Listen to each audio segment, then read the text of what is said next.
Jamia Mosque railway land is situated on the intersection of Landhies and Pumwani roads in Starehe constituency in Nairobi County has been declared a national monument. The government, through the Ministry of Tourism, Wildlife and Heritage, and a Gazette notice dated 27th July 2023, declared Jamia Mosque railway Landhies a mosque that was built by the railways workers in the early 1900s, a national monument.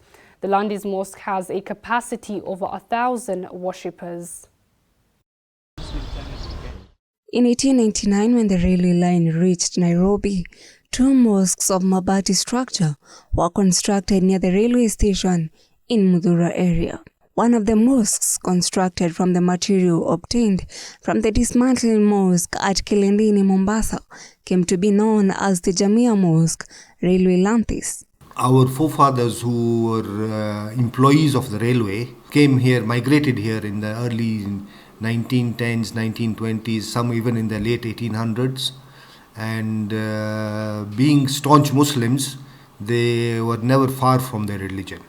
So wherever they set up a base, the first thing they would do is to set up a masjid and a madrasa so that their children could go on and with the education. The Landhis Mosque, which is run by Al Mumin Foundation and now stands as a historical landmark in the country, was built by the Asian migrants who built mosques along the railway lines wherever they settled.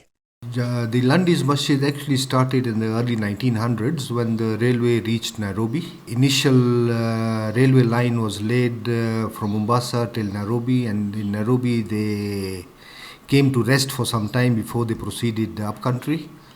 And initially what they did was they had demolished a mosque in Mombasa, I think in the old town.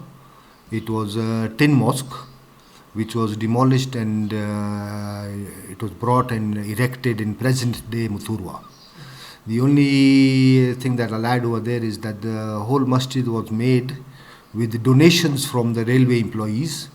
Very few donors came from outside, but most of the railway workers, they were giving their monthly donations, which were put together into the construction of the masjid. Speaking to the Muslim Inside, Al Mumin Foundation Vice Chairman Manib Chaudhry said they are happy as committee members that Landhis Mosque will join over the 300 gazetted monuments in Kenya. They do not gazette anything below 50 years old. So once the 50-60 years had finished, we applied for a gazettement with the Kenya National Museums of Kenya. And it has been a very long process. And finally, we are very glad that they have gazetted the Jamia Masjid as a national monument.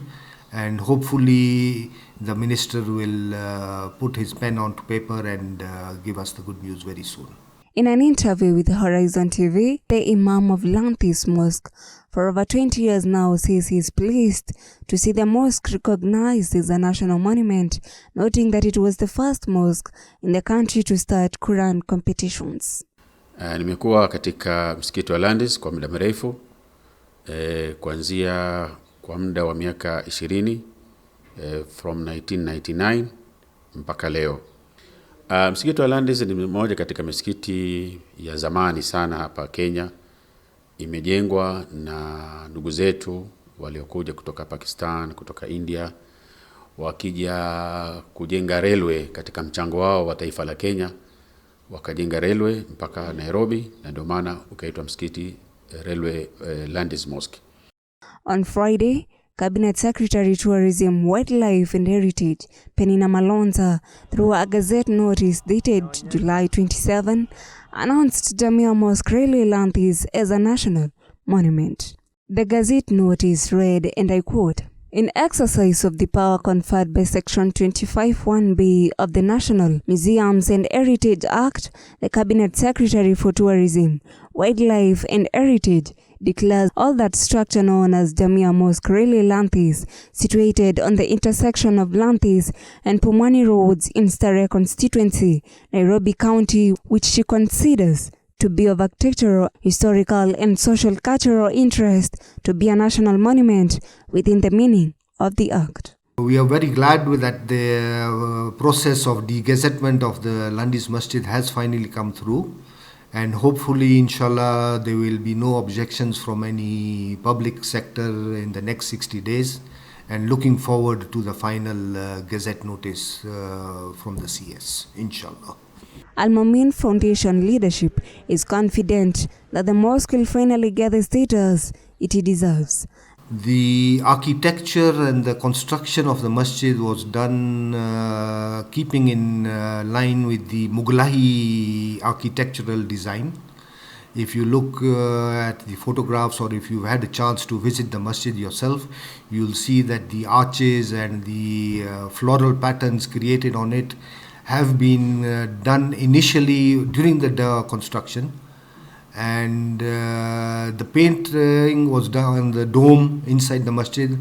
It's only been done once. It's never been repainted. The forefathers who actually did the construction, they did a very permanent solution to it, which does not have to be repeated every year or so.